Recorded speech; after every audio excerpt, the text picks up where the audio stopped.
Thank you for this time.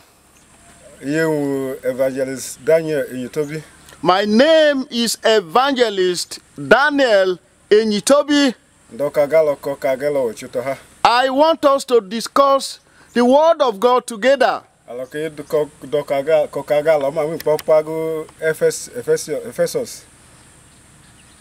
And we will be taking the discussion from the book of Ephesians. Chapter 2, verses number 8. And this is what I want us to consider. We are saved by grace. And from the book of Ephesians chapter 2 verses number 8. For grace is the reason we are in salvation through faith. And it is not done by us except by the grace of God. And I have 3 things that I want us to ponder upon from this reading. So the reading has been shared into 3. The first section of it is the grace that has given us salvation. And the second aspect of it, that the Savior or that salvation is not by our making. And the third aspect of it is it is a gift that God has given to us. Our hands are not there. And I want us to take it one after the other. The first of it is to say that the grace has brought us into the Savior. I will be considering about 20 things from there. First of all, what we met. That is the salvation that we have. And this salvation of the Savior that we have is not by our making. It does not come from our family. It doesn't come from our nation or country or community. It did not come from what we did. It came from the grace that God did. And this grace that He made us to believe in His Son. And He saved us through His Son by grace. So the first thing that we want to think about, we want to talk about grace a little. What grace is. It is not a human language. Grace is divine language. Everyone in the world put together has no language called grace. It is only God that has the word called grace. And the reason why it came from God to us. What grace is what we want to think a little about. The thought of man cannot comprehend what grace is. The thought of man cannot understand what grace is. This is the reason. Because grace is God. Any God that is known by man is no longer God. Therefore, we are not going to talk about what we know. We are going to talk about what the Holy Spirit has put to us. As God wants us to be. So we want to talk about grace. And we say, talking about grace, grace is embodiment of the blessings of God. That God has prepared to give to those He made. But those that will be qualified to receive are those that have accepted to believe His Son. Therefore, if we did not merit it, God gave it to us free of charge by virtue of faith in His Son Jesus Christ. Therefore, we can say that grace is a blessing a goodness that is given to people that does not merit it. In other words, we did not merit it. With God made us, and God made us for several blessings, but we became short. And God wants us to be qualified again for these blessings. And he knows there's no way we can be qualified again or want it again. So he sent his son into this world for that his son to come and die for us. Having agreed to accept his death, the blessings of God that we lost, our God paved the way for us to have access to it again through his son Jesus. And we say the blessings of God, that is the grace of God, that is filled with the blessings of God, that God is ready to give to us. The only thing that can prevent us from receiving that blessing is sin. And it is that sin that his son has come to terminate, to put an end to. Having come to die for us, God through his son, but through the death of his son, washed us, cleansed us, and made us his sons and daughters. And now we can come worthy to receive his blessings. And we say what we are saying. It is not a thing revealed by human knowledge, but because God has given it to us graciously, and we agreed and received it through faith in his son Jesus Christ. Therefore we say grace is divine. One cannot know God. Any God that is known, that God is no longer God. Another words aspect of it, if one is to know God in total, you certainly has to become God. And if you become God, then you will have to create a world for yourself. You will have to make a life for yourself. You will have to give yourself life. You will have to make the plants or the trees for yourself. You will have to create everything you need for yourself. You will no longer receive any from God. But the life that we live, even though it is a life that has given us his breath, it is God that has given us that breath. We couldn't give it to ourselves. That is why the writer says it did not come from us. It is not by our making but God. Therefore we couldn't understand it. Because it is divine, God has brought us to end it. And we say, before we go into that blessing, the way, the path to it is to believe in Christ. Knowing where that blessing is, God gave us his spirit free of charge. That his spirit to take us through where the blessings are. So the key to unlock where the blessings are is acceptance of the work of God through his son Jesus. That is faith on his son. Therefore, it is what has come from God to us. It is not by our making. And we say, if you are to be God, then you will have to make the world for yourself. And you will have to leave this world that God created and be in the world that you have to create for yourself. And to stop living the life that God has given to people he created. Otherwise, everything that we have as humans, we receive from God.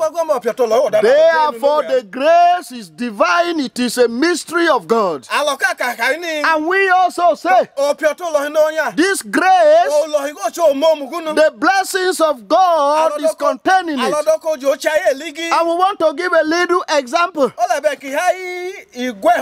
About 15 years ago, when I was in Kano, I was working with a company, and the company sent us, and where they sent us to, I did not know it. And I asked a colleague in the office, where are we going? And he said, don't you know where we are going? And I said, I don't know where we are going. And he said, when we get there, you will know it. And I said, who are we going to meet? And he said, we are taking a thing to Dangote. And when we go close to his house, about half a mile, people were in both sides. And I asked that person, what are these people doing here? And he said, they are waiting for Dangote to return home. And I said, what will he be doing for them? And he said, if he returns, he will bless all of them with gift. And I begin to think, I started thinking, how can Dangote give gift to all this number of people? The one I was seeing outside the gate was, little, because we took chairs there, and when we got in, he built a very big mansion that is called warehouse. And that is how the blessings of God is contained in the grace. So, liken as in to say the warehouse of such a person as Dangote. Everything that his people could need were there. And then he gives to them as he pleases, as he desires. But before you are able to receive it, you have to go to his house. If you get to the gate of his house, the gate has to be opened. And I discovered that if a mortal man could have such a thought that think of blessing his people, how would the thought of God that doesn't die be? And Apostle Paul said that we are in grace, save for the, we are in salvation, save for the grace of God.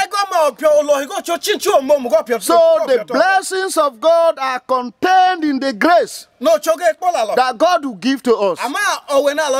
But the path to it is to preach the gospel, and when we accept to believe, then the way to that blessings will be open to us. And the person the one that will take us round the blessings of God is the Spirit of God that He has given to us. And that Spirit of God, Apostle Paul said in 1 Corinthians chapter 2, said, verses number 11, he said, even though it is a mystery of God, the Spirit knows it. Like those walking with Him knows where and what He has. So the Spirit of God knows what is good for us. And God has given it to us through His Spirit. Therefore we say, we do not understand grace. But what we will have to do, we will agree through faith in Christ. Then when we agree and believe in Christ, the blessings of God in it entirety will become ours. Like that is what we shared a little from grace. Because grace is beyond human comprehension. And we come back to our study. And that is the first division. That says the first thing we meet that God gives to us is salvation. This salvation came from faith, and this faith is contained in Christ. When we agree and receive Christ, then we have earned every blessing of God in Christ. For John said, in Him everything everything we are made. If he wasn't there, nothing would have been made. Everything you see in this world came through him. If we have him, everything that God has, we have it. And Paul said unto us, the day we believe. Therefore, Paul says, having believed in Christ, God gave to us the Spirit of His Son. And we cry out, Abba, Father, because we have become sons. Now that we have become sons of God, all that God has is of Christ, and all that Christ has are of us. For God has united us with Christ, and we have become sons through faith in Christ. Immediately we believe in Christ, God gave to us a Savior that we will live a life of before Him. And we are going to have that life forever in His presence. There is nothing that will pull away that life from us again. And John said, immediately God accepts us through Christ. As Christ is, so we are. Christ is the Son of God. Christ inherits God's things, and Christ is in heaven. And all that God has are of Christ. Therefore we become sons like Christ through the sonship that we have. And God has given us the Spirit of His Son, and today we are His. And we partake in the blessings of God. And we will have all that God has. And we are going to live with God in heaven. Therefore, the Lord says, the day I will return, God has prepared a body for me. For Christ knows we have a body. And we cannot go to heaven with this body. When He came to this world, He united with us. We were meant for death, and He was having life, and that was why He died. He came to death to give us life, and He took our death. And John says, we have unity with Him, we have unity with the Son, we have union with the Father. There is nothing that can separate us. Therefore, God has made it for us. So the first thing we met through grace is salvation that God gave to us. And that salvation has no end. And the Lord says, I know my sheep, and my sheep understand my voice. Therefore, I gave to them everlasting life. There is no one that can take them away from me. For the Father that has given them to me is beyond and powerful than all. We are now in Christ, and Christ is in God. There is no one, even on earth, even sin, even death, even Satan, being children of God that we are, there is nothing they can do to stop it. And John said, therefore, beloved, now we have become children of God.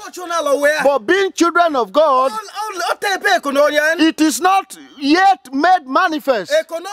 But when the Lord comes and He said, my people, let's go. John says, seeing Him as we will be like Him. And we say, the first thing that we meet, that God did for us through the grace, is the salvation that He gave to us. Secondly, that we met in the grace that God did for us. He forgave us our sins. The reason we whom salvation has been given, we used to be sinners.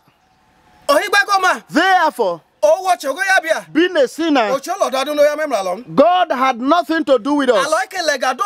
And we had no portion with God. Because we were sinners, it became expedient, compulsory that our sin be cleansed, be washed away. So immediately God saved us. He has to pardon us of our sins. And our sins having been forgiven, that came from the book of 1 John, chapter 2, verses number 12. And that is what the Bible says there. Listen to the reading as we read it. And verse 12 says, I write this to you, children, for your sins have been forgiven. God has forgiven us our sins. And that is the reason we are now sons of God.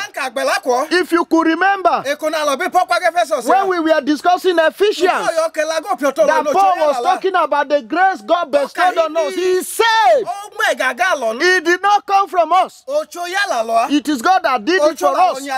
And God saved us immediately and pardoned us of our sins. And we say,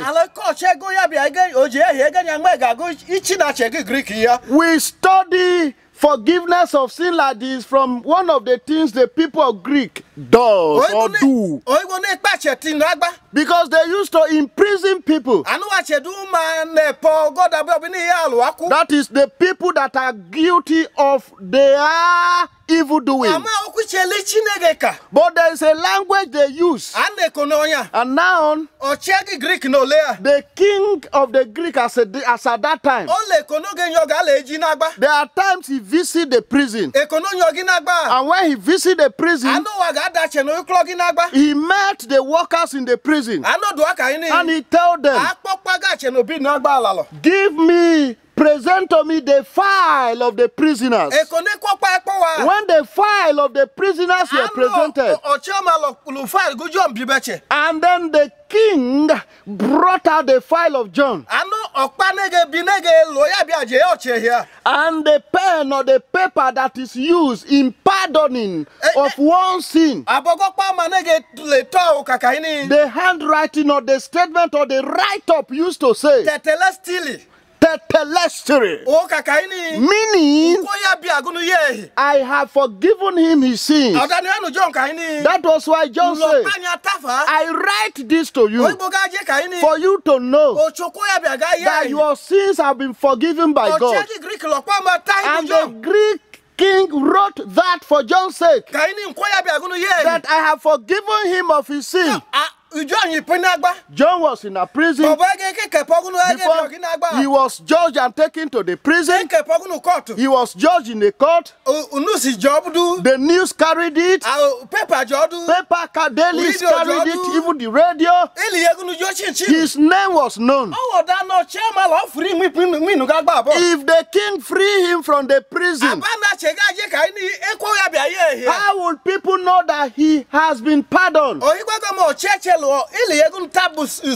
Therefore, the name was written on the slate. And the king made them to tie it to a rope. And he hung it on John's neck. And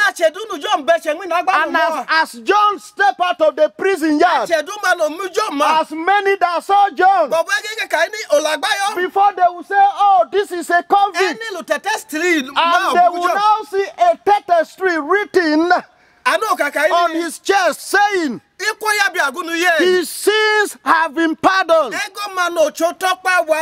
So God has written to us on earth here.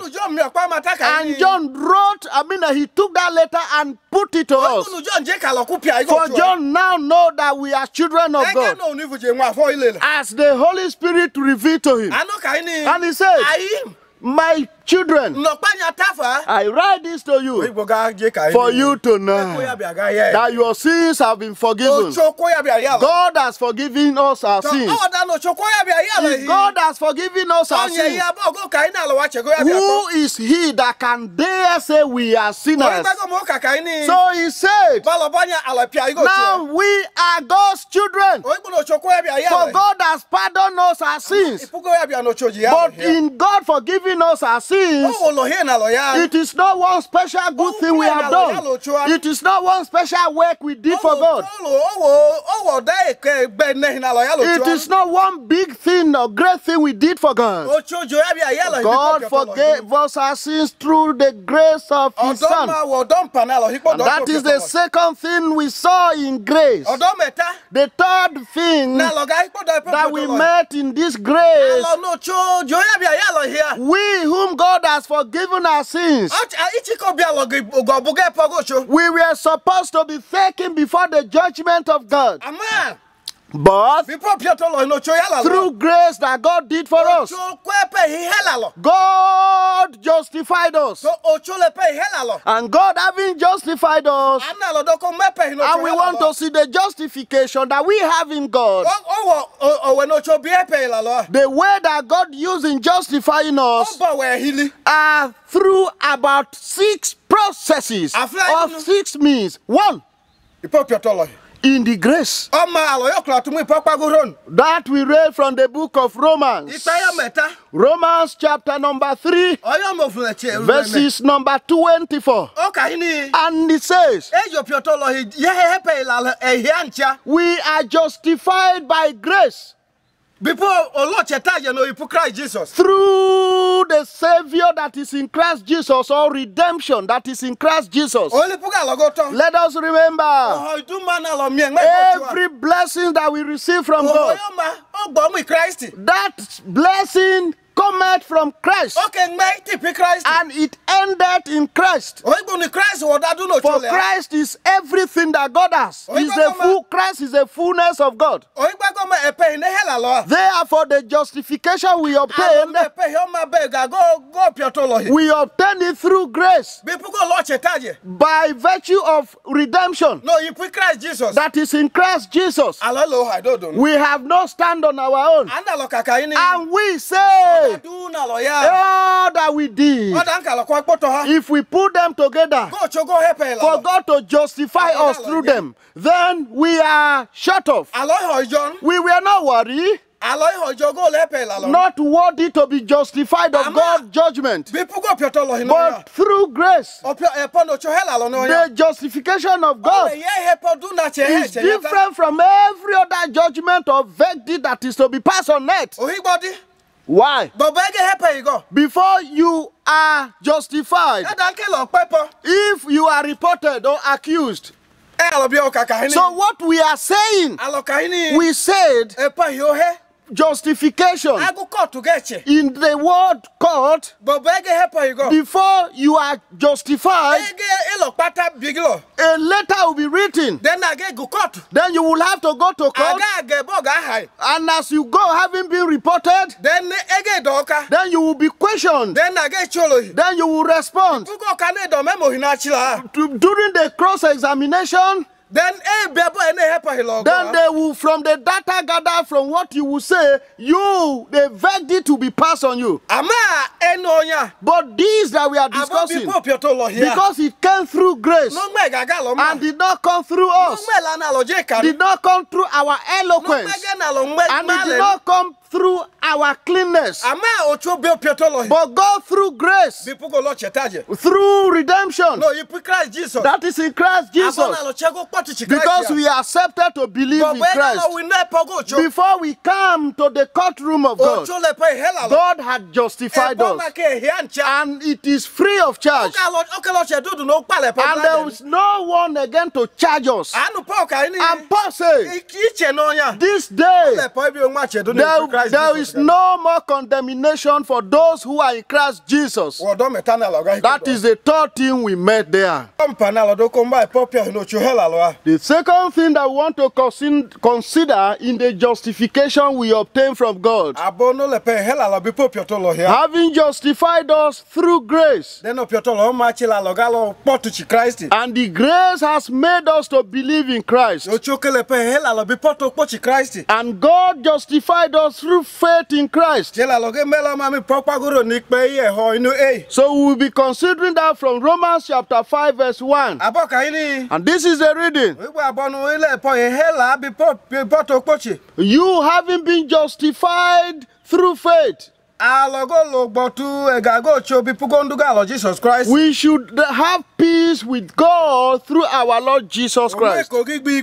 In the past, that people were not believing in Christ,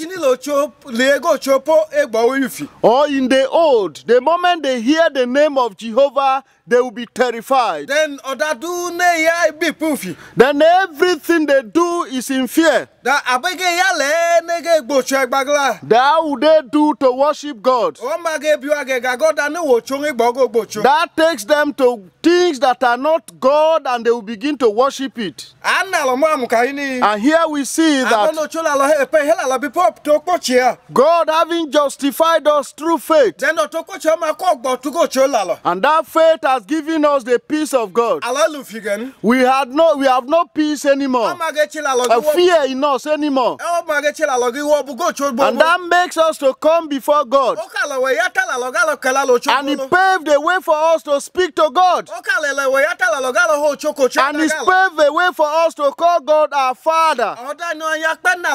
All of these that we have, and the justification we obtain from God, is through faith that we have in Christ. And what has given us faith is the grace that God made for us, or gave to us.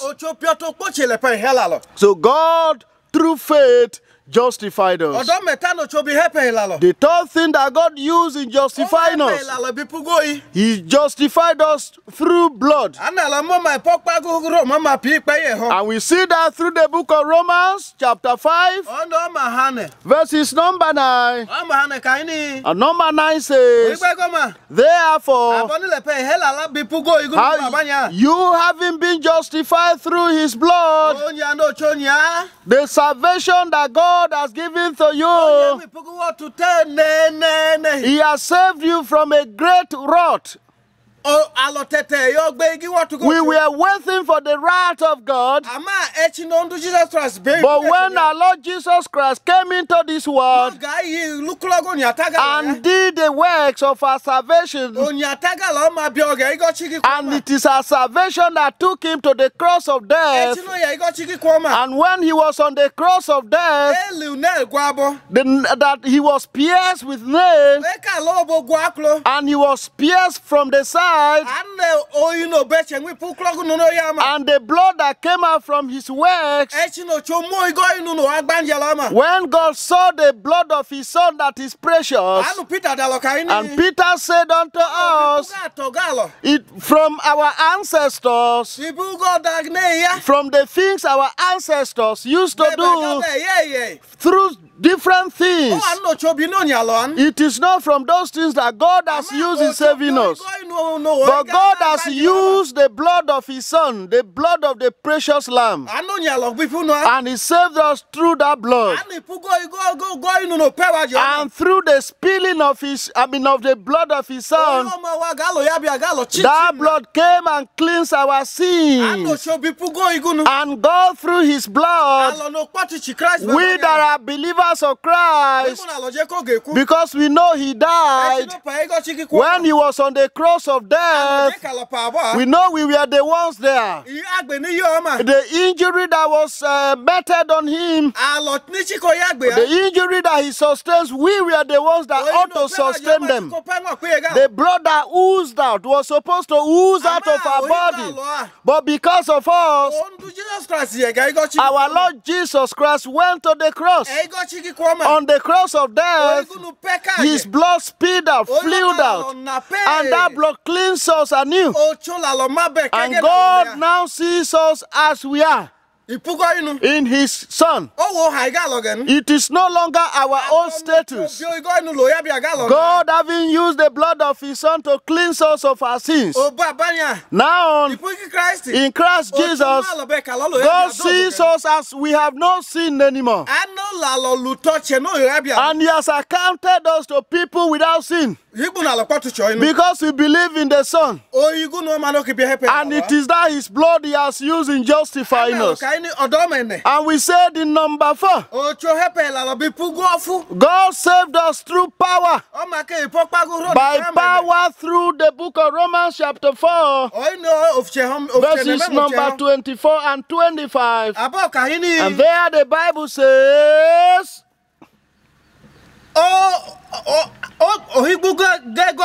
therefore, because of us, we that it is accounted to, we that believe in his Son Jesus Christ, as God has raised his Son Jesus Christ from the dead, in our transgression, he was killed, but he resurrected. From the death as he resurrected, he gave us life through his death. And now, the power that has raised our Jesus Christ from the death, that power has justified us. In order for us to become the sons of God, in order for us to be translated from death to life. Therefore, when we fell, our transgression, our fault took him to death.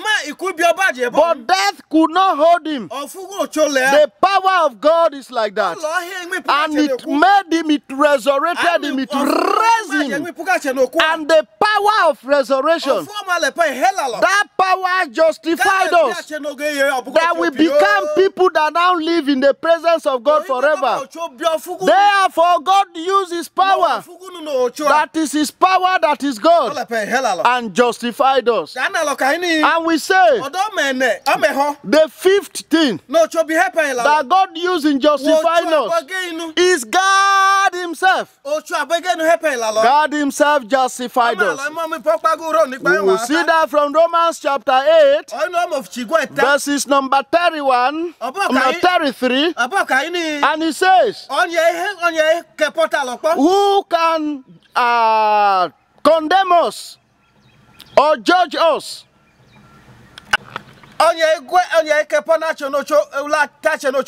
Who can charge those that God has justified?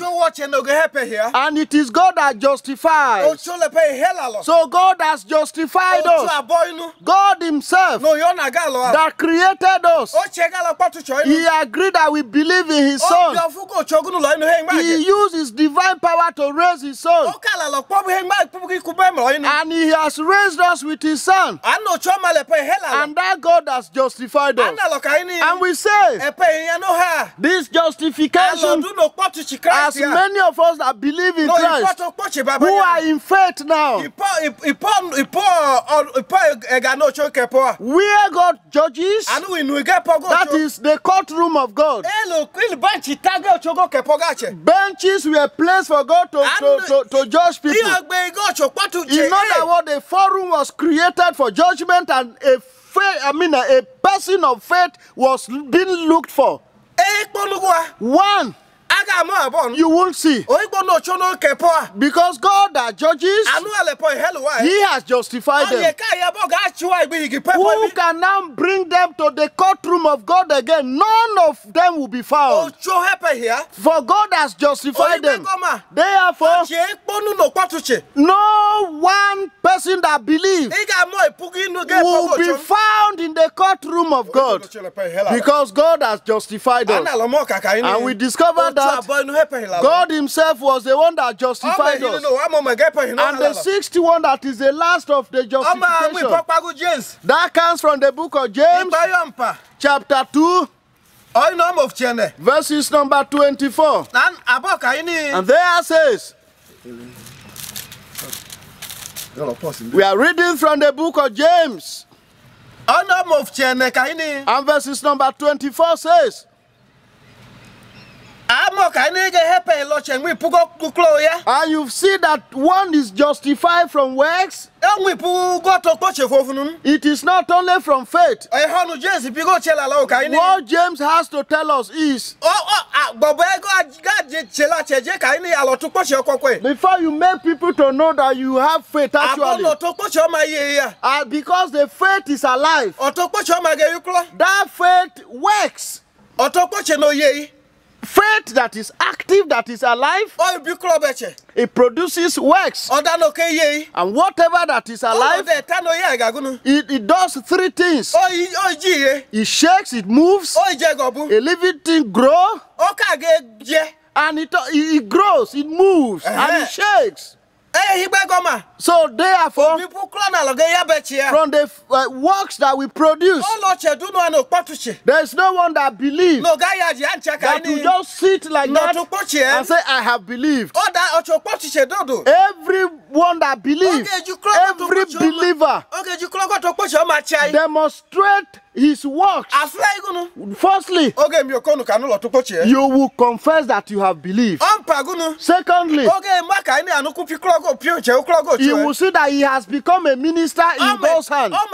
And then the third, the person's life on earth here will manifest God. And James, in conclusion, says any faith that is not active, that faith is dead. And he says, yes, you say you are a believer. I will agree with you. But I will also agree with you in one matter. That matter is your faith that you have, let it produce its works. It is not just mouth. Faith is in the heart, and what is in the heart comes out. And what is in the heart motivates ones. It is the heart, it is the faith that will tear hand, and the hand will begin to work. And it is the heart, the faith that will tear the eyes, and the eyes will begin to see. It tells the mouth, and the mouth speaks. It talks to the foot or your leg, and your leg walks. That is why and how it moves. That is how it works. And wherever one walks, it grows, it expands. These are the 6 things that we see that God justifies us through. And it is the 3rd thing we met in grace. The 4th thing that we saw in grace. The 4th thing that I want to consider in grace. God through grace, and he made all believers sons. Sons and daughters, and not just being his sons and daughters, but want to consider the 4th thing that God gave to us in grace. And all of us that believe in Christ, God has made us the brightness of his Son. I want to consider that from the book of Galatians, chapter 3, verses number 26, which says, for we are all the brightness of Son through faith that is in Christ Jesus. God has made us the brightness of his Son. And when Paul talked about the brightness of Son, we, the Church of Christ, we are not the first child of God or children of God. God had his own children or his Son before we met him. And the children that God had were the children of Israel. That God appointed Abraham, and he promised to bless Abraham with the fruit of the womb. So all the children that passed through the loins of Abraham, they are God's children. God said they are his children, and that he's their father. But because they were weak, or not through faith or by faith, so God made us the children, So God made us the church his children. And all of us, both men and women, we became the brightness of his son. So the position we have before God, Israel doesn't have it. Israel, yes, they are God's children, but because we are now the brightness of his son, we have a greater position. We are at the fulcrum of what God made. And we are more blessed of God. In all God that has dealt with generations past, we are greater. The people of the Old Testament, the John the Baptist, they are not where we are. And when God takes us, when Christ raptures us, those that will believe after us, they will not come to where we will be. We are at the center of God's blessings. And why Paul says, it is grace that has done this for us. It is not in our hands. It is not in our making of, as a result of where we are coming from, not our thoughts.